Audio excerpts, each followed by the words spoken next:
Good morning, or good afternoon, or good evening, whenever you're deciding to join us, and welcome to Virtual Sunday School. My name is Christy Hines, and I am the coordinator of Children and Family Ministries here at Geneva Lutheran Church, and I am so glad that you're joining us for this Virtual Sunday School lesson. Thank you for being here. So you can use this in a variety of ways. If you would prefer, you can have the kids in your house watch the Sunday school lesson while the grown-ups are watching the worship service, either while they watch it during the live stream or later some other time during the week. Or if you would rather, your whole family can join together and watch the Sunday school lesson, and you can do the songs and the stories and the activities all together as a family. Whatever works best for you, please use this resource as you wish. So we're going to get started, as we always do, with our warm-up song, which is Alive, Awake, Alert, to get ready for our lesson. So you can stand up and join me, and here we go. Ready? I'm alive, awake, alert, enthusiastic. I'm alive, awake, alert, enthusiastic. I'm alive, awake, alert. I'm alert, awake, alive. I'm alive, awake, alert, enthusiastic. Awesome. Feeling warmed up? You ready to go? All right, let's get started on our lesson. Hello, and welcome to Sunday School for Sunday, March 21st. As we always do, we're going to start with our Bible stories. So today we have two separate ones. One of them was in my children's Bible and one was not. So I'm going to show you, I wrote it up on a slide for you, the first one. And it comes from the book of Luke, chapter 14, verses 7 through 11. And this is the story. Then Jesus noticed that some of the guests were choosing the best places to sit. So Jesus told this story. When someone invites you to a wedding feast, don't take the most important seat. The host may have invited someone more important than you. And if you are sitting in the most important seat, the host will come to you and say, "Give this man your seat." Then you will begin to move down to the last place, and you will be very embarrassed. So when you are invited, go sit in a seat that is not important. Then the host will come to you and say, "Friend, move up here to a more important place." Then all the other guests will respect you. Everyone who makes himself great will be made humble, but the person who makes himself humble will be made great. And if you look at this picture, clearly this is not a picture that you would normally see in a Bible story. It's a modern day picture. I've got a little boy at his birthday party, but I just wanted to kind of illustrate for you what that means about sitting in an important place. So see how the boy's chair looks almost like a throne? Maybe you've been to a birthday party where you can relate to this. So the birthday kid usually sits in the most important spot at the table, right? And then I know, at least at my kids' birthday parties, a lot of times the guests, if you're one of the guests, you kind of fight to be as close as you can to the birthday kid because you feel like, they're the guest of honor, they're the most important. You want to be as close to them as possible.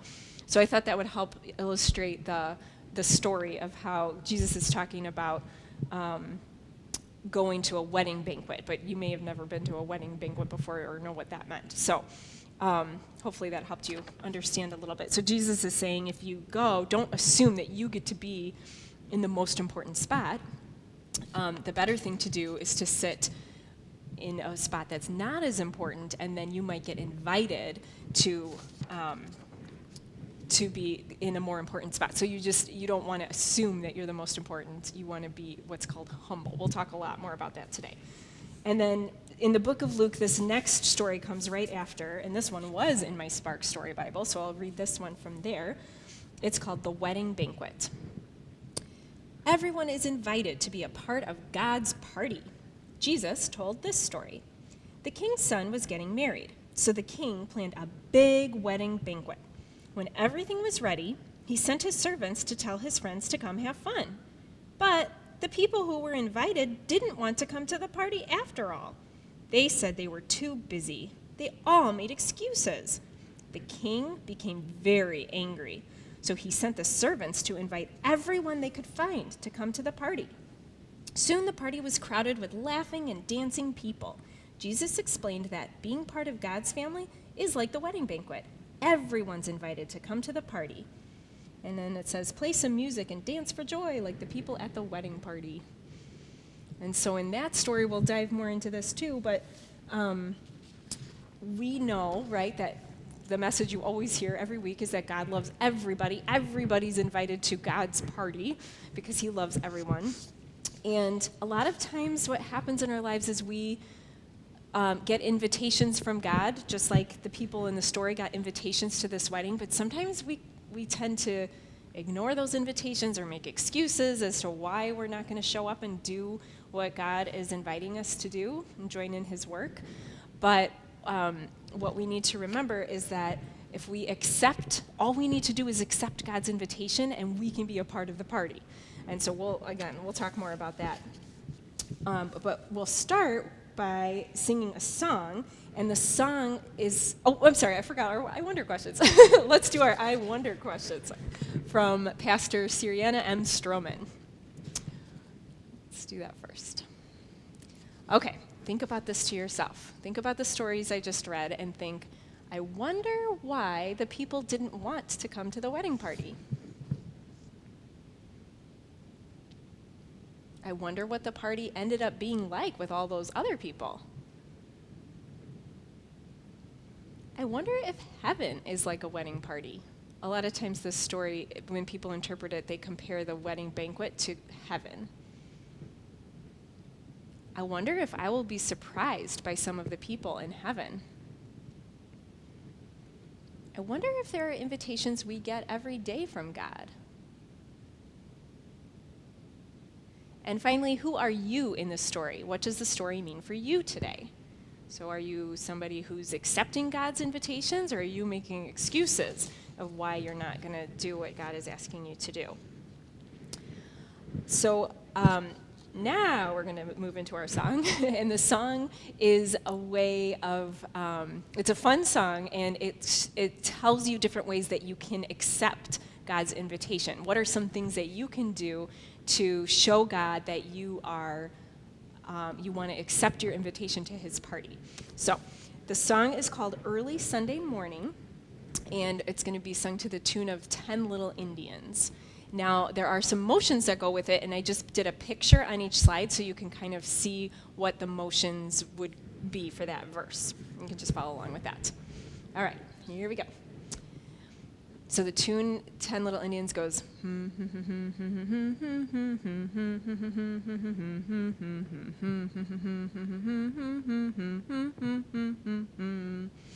This is how we sing to Jesus, lift our voice so he can hear us. This is how we sing to Jesus early Sunday morning. This is how we welcome Jesus, ask him in so he can free us. This is how we welcome Jesus early Sunday morning. This is how we worship Jesus, raise our hands so he can see us. This is how we worship Jesus early Sunday morning.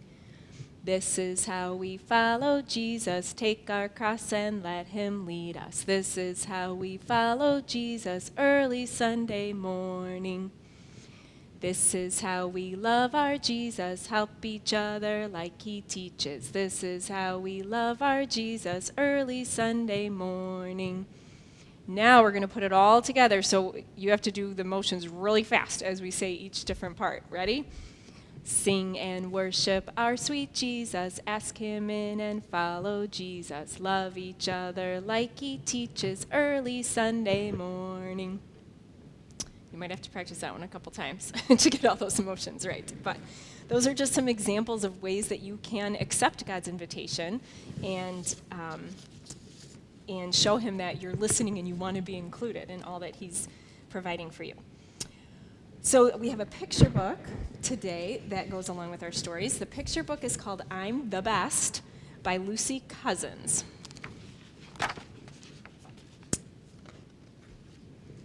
Hello, I'm Dog, and I'm the best. These are my friends, Ladybug, Mole, Goose, and Donkey. I love them. They're great, but I'm the best. I can run much faster than Mole. I win, I'm the best. I can dig holes much better than Goose. I win, I'm the best. I'm much bigger than Ladybug. I win. I'm the best. I can swim much better than Donkey. I win. I'm the best. I'm the best at everything. I feel sad. Me too. Dog is the best at everything. I wish I were as good as Dog. Actually, I can dig holes much longer and much deeper than you, Dog. So I win. I'm the best. Actually, I can swim much faster than you, Dog. So I win. I'm the best. Actually, I'm much bigger than you, Dog. So I win. I'm the best. Actually, I can fly much higher than you, Dog. In fact, you don't even have wings. So I win. I'm the best. Oh dear, I'm not the best at anything. I'm horrible at everything. I'm just a silly show-off. I don't even have wings. And I'm mean to my friends. Sorry, Ladybug. Sorry, Mole. Sorry, Goose. Sorry, Donkey. Don't worry, Dog. You are the best at being our best friend. And you are the best at having beautiful, fluffy ears. And we love you. Oh, phew. Obviously, having beautiful, fluffy ears is the most important thing. So I am the best. Oh, man. That's a silly ending, isn't it? But as you can see, Dog learned throughout the story that it's important to be humble. And that word is kind of hard, but humble means that you're able to consider other people before yourself. You're not always thinking that you need to be the center of attention or that you're the best at everything. How did that work out for Dog? He wasn't very nice to his friends, was he? And I don't think people will want to be his friend if he's always acting like that, right? So in the story, Jesus is telling us it's good to be humble. Like the story of the wedding where you're sitting at the table. You don't want to go in and assume that you're the most important person there. That's what Dog would have done, right? But that could be embarrassing then, or feel icky when you find out maybe you're not the best at everything, just like Dog found out, right? And so I think Dog really learned that lesson. That wasn't really a good way to be acting, was it? So it's good to be able to see what everybody has to offer. He's good at some things, but his friends have gifts too that they're good at. And so it's really good for him to be able to recognize that and appreciate that about others. So we need to remember to do that too. And going along with that, my activity for you today is to make a thank you card. And so you don't really need much of whatever you have laying around at your house, any kind of paper that you have. I grabbed some stickers. If you have some, you don't need them.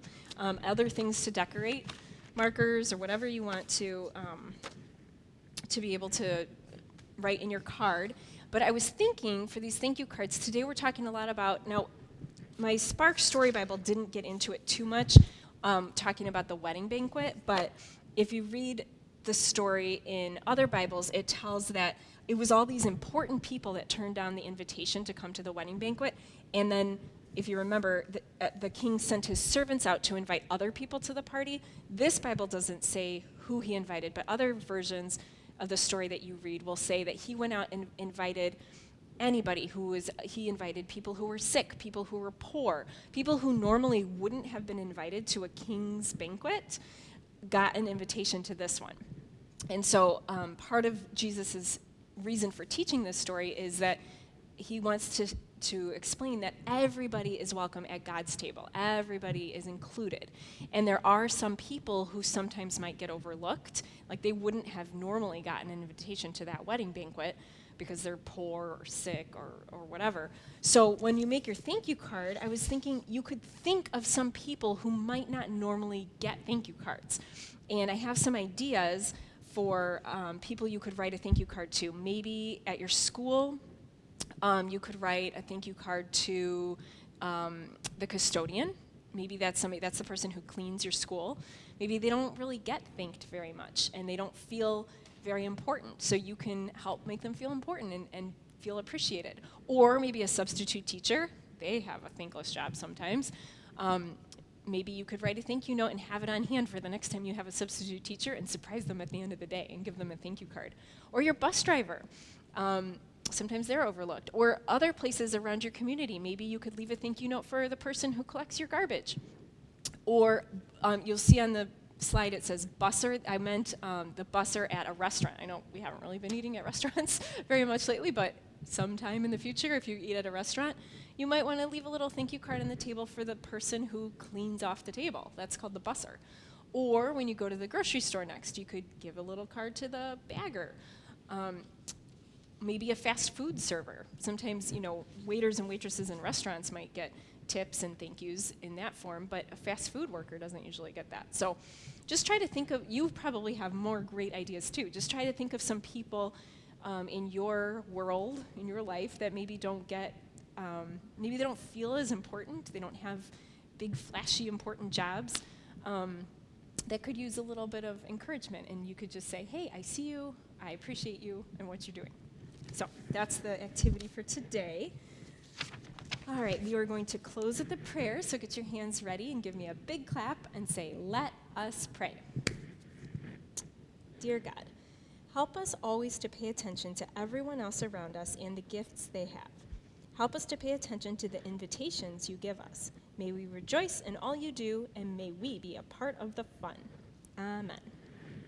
And today I have one announcement. I haven't had any announcements in a long time, but I have an announcement for you that we are going to have in-person Sunday school. Yay! For the first time in over a year. So exciting.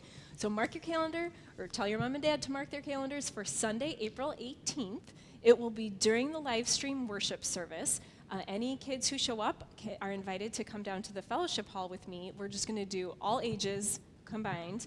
And but just please, if you can, have your mom or dad email me to let me know you're coming, if you plan to come, just so I can have enough materials ready and I can have the room arranged so I know how many kids are going to be there and I can get you spaced apart. And we will have to wear a mask. I'm trying to think if there's anything else. All the same rules apply to the people who come to in-person worship. So your parents will sign you in. And then we'll have some Sunday school in the basement, or in the fellowship hall. I cannot wait to see your faces. It's been so long. So hopefully you'll be able to make it. All right, and we can close with our benediction song. So get your hands ready. We'll sing, may the Lord bless and keep you. May his face shine upon you. May he always be with you and give you peace. And I say, go in peace and serve the Lord. And you say, thanks be to God. Thanks for watching. See you next time.